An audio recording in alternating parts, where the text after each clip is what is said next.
writers, publishers, and booklovers to Clarence House. Behind the sealed doors of Clarence House, a truth long buried has finally been forced into the light. Camilla's daughter, after weeks of rising pressure and whispers inside the royal estate, has broken her silence. And what she reveals unravels the palace's carefully constructed narrative in ways no one inside the monarchy ever imagined. The phone call that broke December's quiet. It was just past 6 in the evening on a frostbitten December 4th when the call came through, slicing the quiet as sharply as the cold that clung to the capital that night. Camilla's daughter had spent the late afternoon alone in her sitting room, the kind of dim, reflective winter solitude she preferred when the days grew short and the royal news cycle grew loud. The fire had burned itself into embers, her tea had cooled half-forgotten beside her, and the soft hum of London beyond the windows felt far away, like a city belonging to someone else. Her mobile vibrated once, then again, then a third time. 3 consecutive calls from the same private extension, the signature of a palace aide who did not call unless the moment demanded it. She hesitated before answering. Not because she feared bad news. The royal family had cycled through so much of that in recent months that she had trained herself to breathe through it, but because she knew instinctively that whatever waited on the other end of the line would change her winter entirely. "Ma'am," the aide said with a low, taut urgency, "a situation is developing. You will be expected to provide a statement very soon." She blinked, allowing the words to land before she responded. "A statement about what?" "About your mother." She closed her eyes, feeling her chest tighten. It had been only 3 days since Camilla had stepped back from her public duties, a step the palace insisted was voluntary, though inside the inner circles everyone knew it was anything but. For weeks, whispers had curled themselves through the corridors of Clarence House and Buckingham Palace alike. Concerns about Camilla's health, questions about her influence, murmurs of decisions being made without her knowledge. "What has happened now?" she asked quietly. The aide hesitated, which told her everything. When palace staff hesitated, it meant the truth was far more complicated and far more damaging than the words that would eventually be released to the public. "The king's advisors have requested clarity," he finally said. "There are misconceptions circulating. It may be helpful if you confirm the family's unity." Family unity. That carefully choreographed phrase. She felt heat rise to her face, not anger, not yet, but the raw anticipation of confrontation. "So they want me to lie?" she asked, her voice low. "We want you to help guide sentiment," the aide corrected gently. "Her Majesty appears fragile. The narrative must be steady." It was the word fragile that did it.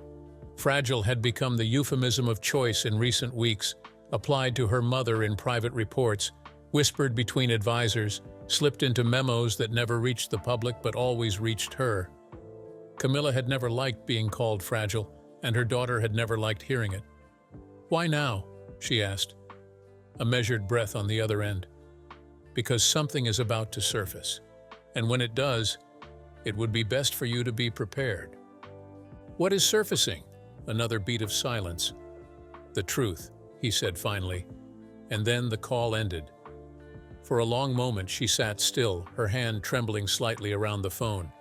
She felt the fire's warmth fading behind her, replaced by the chill that seeped through the window glass.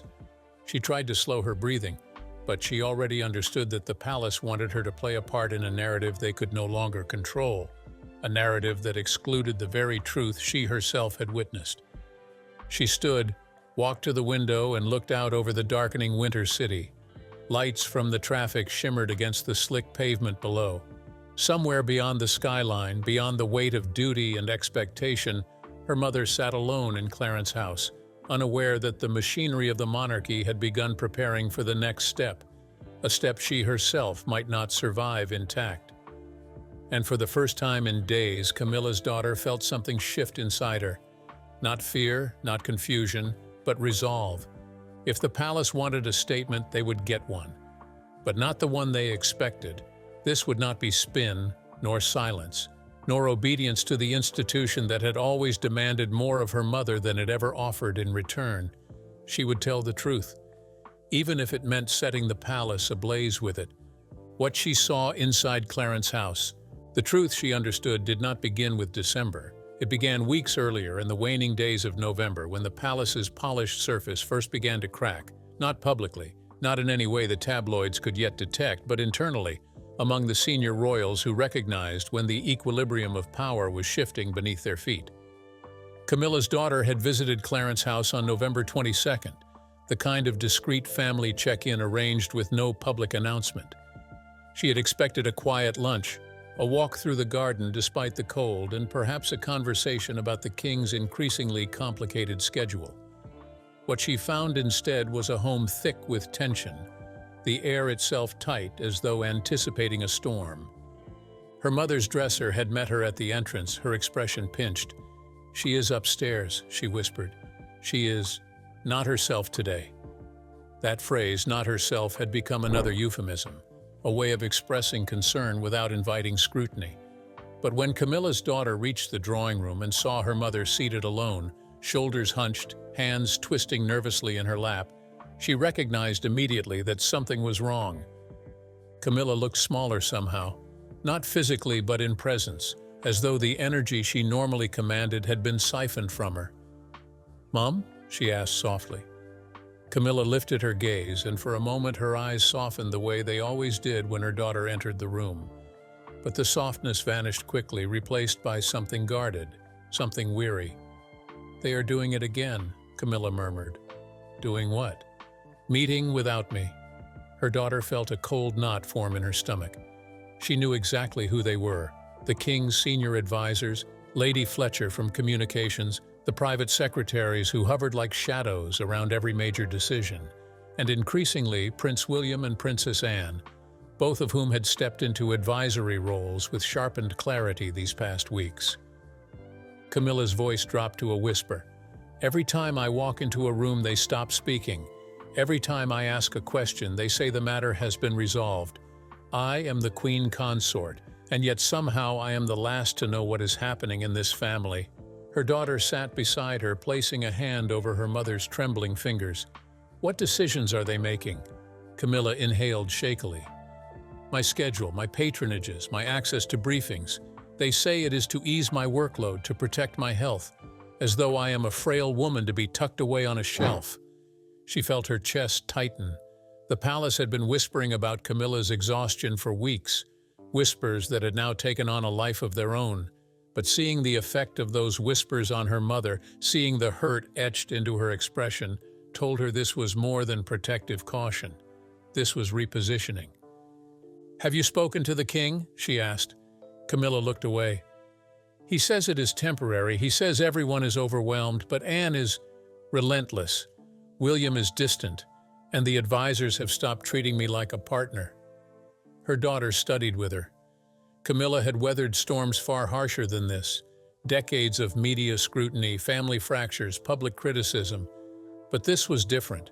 This was internal. This was betrayal from within the institution she had spent years supporting. Then came the moment that stayed with her, the one she would later recount in her confession. Camilla exhaled, her voice breaking.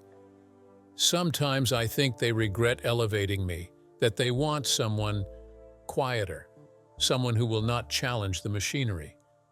Her daughter took her hand gently. "You are not being replaced." "No," Camilla said softly. "Not publicly, but behind these walls, look at how they behave. Look at how quickly they forget who stood beside the king in his most difficult moments." The words sank into the dim room, heavy with memory. Her daughter left Clarence's house that afternoon, knowing something fundamental had shifted. The palace was preparing to recalibrate itself, and Camilla was being quietly pushed to the periphery. What she did not yet know was how quickly that recalibration would turn into open conflict, nor that she herself would soon be drawn directly into the center of it. The night of the December 26th confrontation. The tension that had been simmering since November finally erupted on December 26th, a night etched so sharply into her memory that even recalling it weeks later made her inhale as though the air itself had turned brittle again. She had not been planning to visit Clarence's house that evening.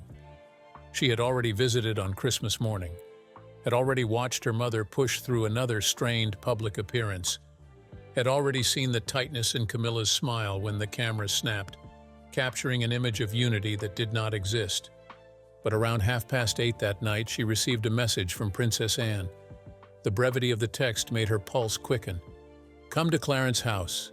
There are matters you must witness." Anne did not summon people lightly, and she certainly did not summon Camilla's daughter unless the situation had reached a breaking point. When she arrived, the atmosphere inside Clarence House felt electrically charged, as though the walls themselves were bracing for impact. Staff moved with rigid urgency. Doors were closed that were usually open. Voices echoed down the corridor, heated and sharp. She followed the sounds to the private meeting room just off the main hall. And then she heard her mother's voice, strained, cracking. "You will not sideline me. Not like this. Not after everything." She hurried forward just in time to see the scene unfold. Camilla stood near the fireplace, trembling but defiant, facing a semicircle of advisors. Princess Anne stood against the far wall, arms folded, jaw clenched. Prince William was seated at the long table, elbow resting on its polished surface, his expression unreadable. The king stood near the window, pale, shoulders rigid. A senior advisor, Dalrymple, one of the king's longest-serving private secretaries, spoke in a tone too measured to be anything but dismissive. "Your Majesty, no one is questioning your value. We are only proposing adjustments to ease the burden." Camilla's eyes flashed. "Adjustments decided without me." William spoke next, his voice taut. "The concern is the public perception, especially given the recent missteps. We must appear stable, predictable."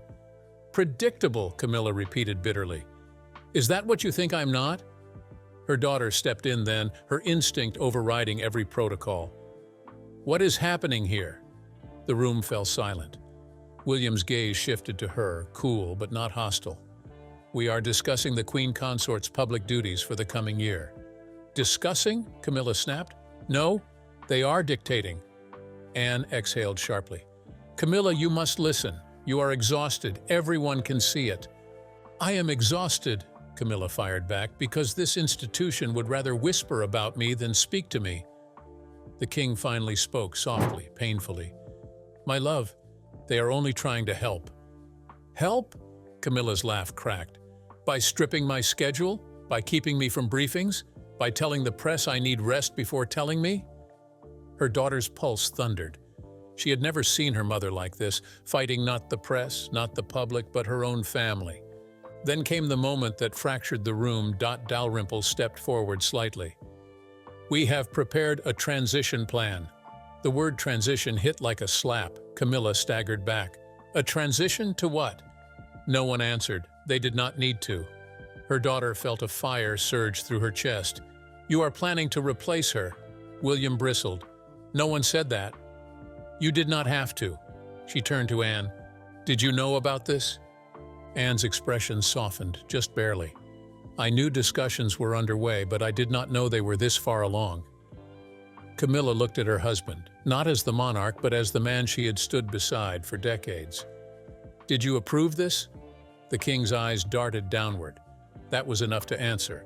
A sound left Camilla, half laugh, half sob. "So that is it then? I am being managed out like an inconvenient footnote." Her daughter stepped toward her, but Camilla lifted a hand, stopping her. Not out of anger, but out of humiliation. The advisors spoke again, slowly, cautiously, as though navigating a fragile surface. "A softer presence may be more suitable moving forward." Softer, a word that erased her mother entirely. Camilla drew a long, painful breath. Then she said in a voice that silenced every person in the room, "You will not write my ending without me." And she walked out. But her daughter stayed, long enough to see the guilt flicker across the king's face, the discomfort shadowing William's eyes, and Anne's jaw tighten with something that looked like regret, and long enough to realize that a decision had already been made, and her mother was the last to know. The letter she was never supposed to read. The morning after the confrontation, the winter sky hung low and gray over London. Camilla's daughter could not shake the memory of her mother's voice, raw, wounded, resolute. Nor could she forget the phrase that kept echoing in her mind, transition plan. She knew there was more, and she knew where the truth would be hidden. Palace decisions were never made spontaneously.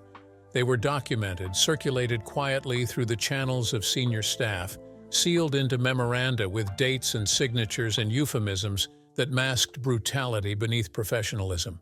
She needed to find the documents. And Clarence House, for all its grandeur, had its vulnerabilities. She returned late that afternoon under the guise of delivering support. Staff greeted her warmly. No one suspected she was probing for answers.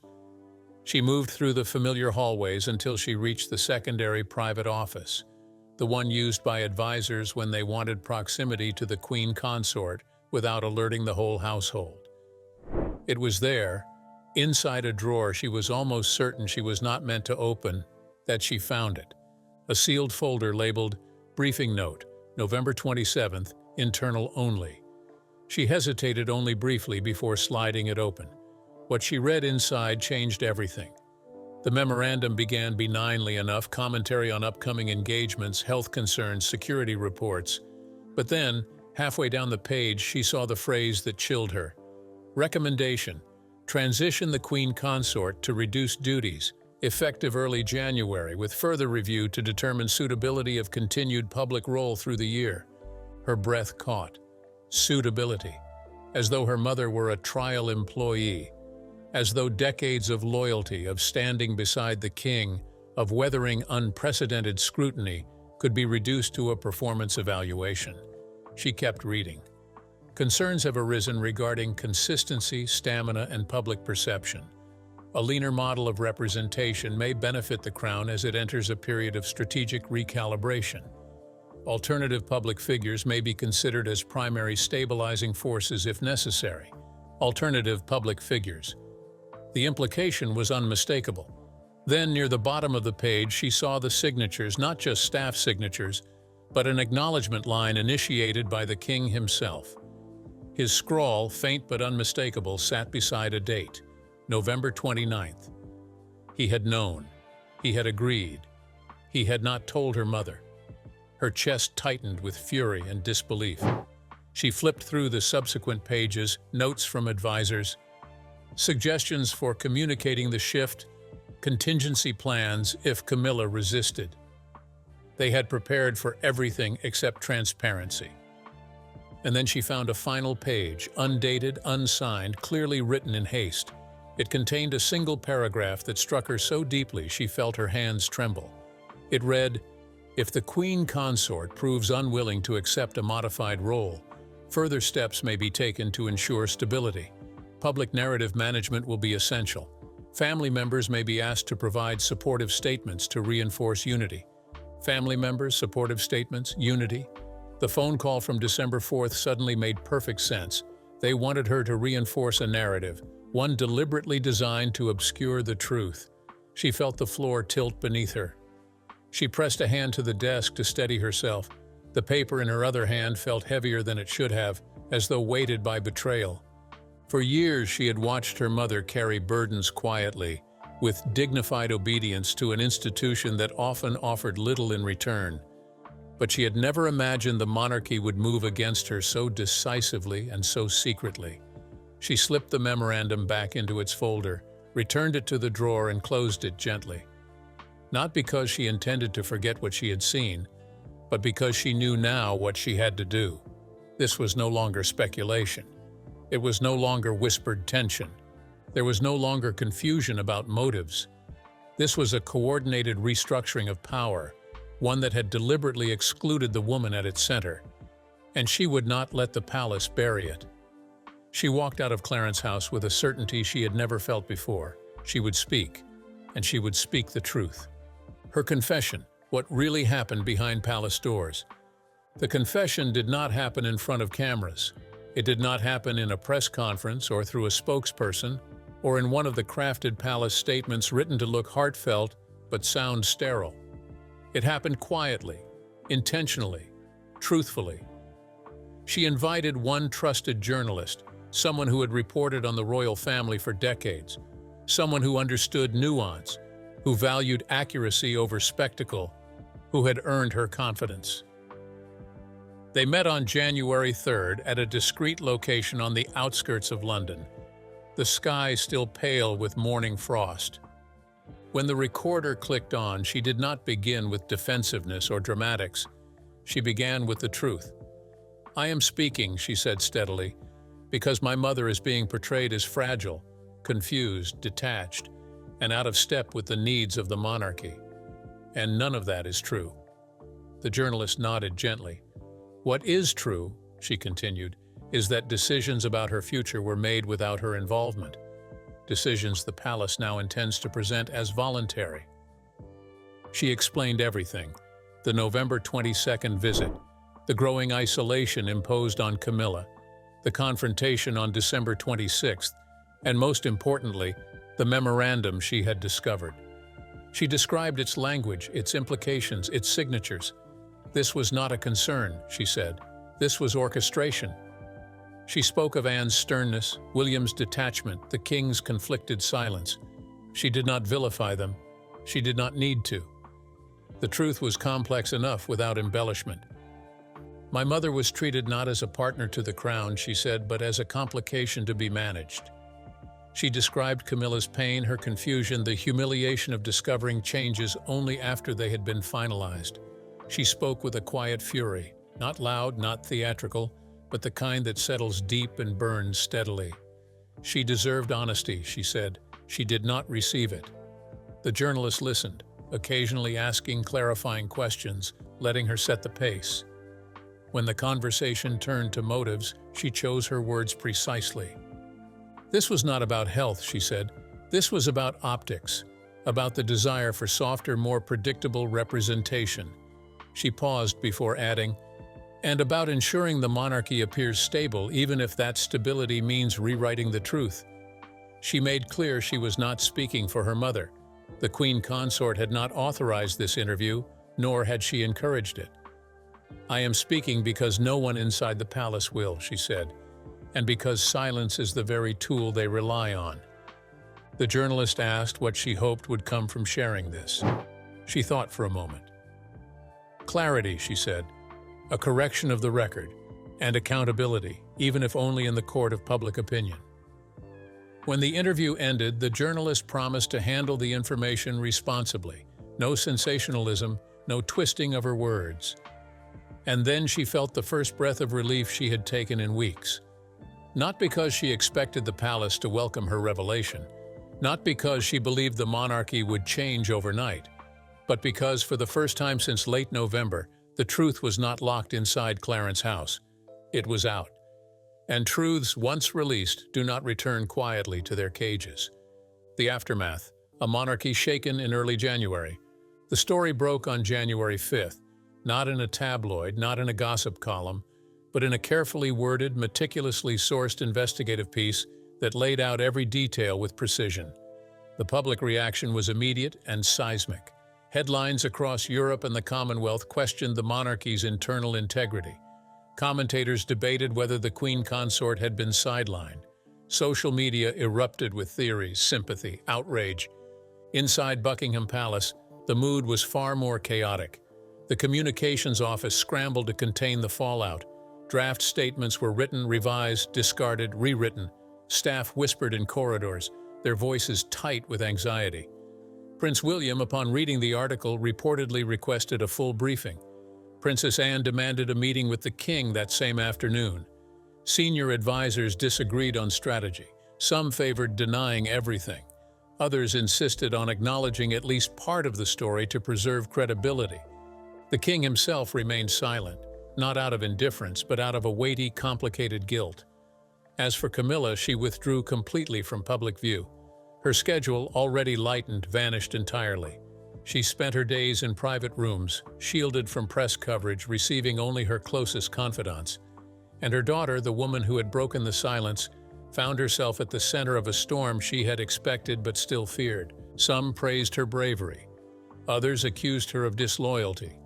The palace predictably issued a statement so vague it confirmed nothing and denied nothing. But what it did not say mattered more than what it did. It did not call her account false. It did not dispute her timeline. It did not challenge her description of the internal memorandum.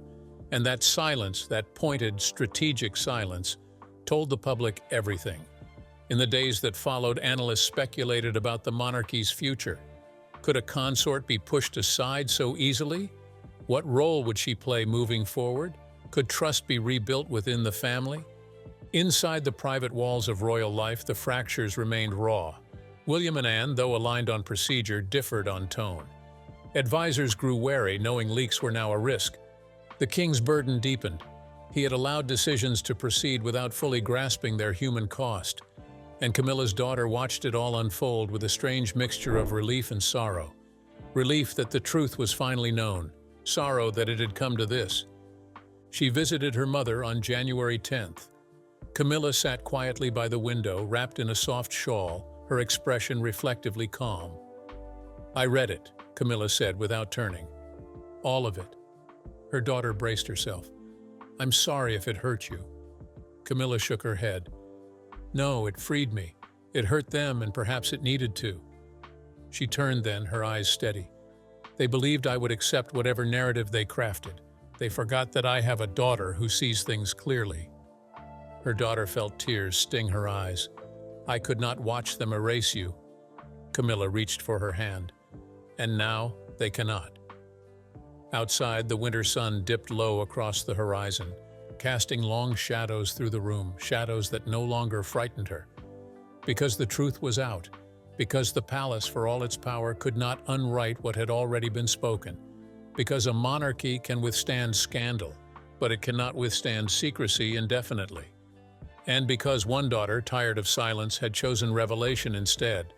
In a monarchy built on silence, where walls are thick and whispers travel farther than truth, one voice changed the course of an entire winter. Camilla's daughter did not set out to ignite a storm, only to defend the woman the palace believed could be quietly rewritten. But once the truth stepped into the light, there was no returning it to the shadows. And so the house stands uneasy now, the corridors colder, the meetings quieter, the bonds thinner than they appear in photographs.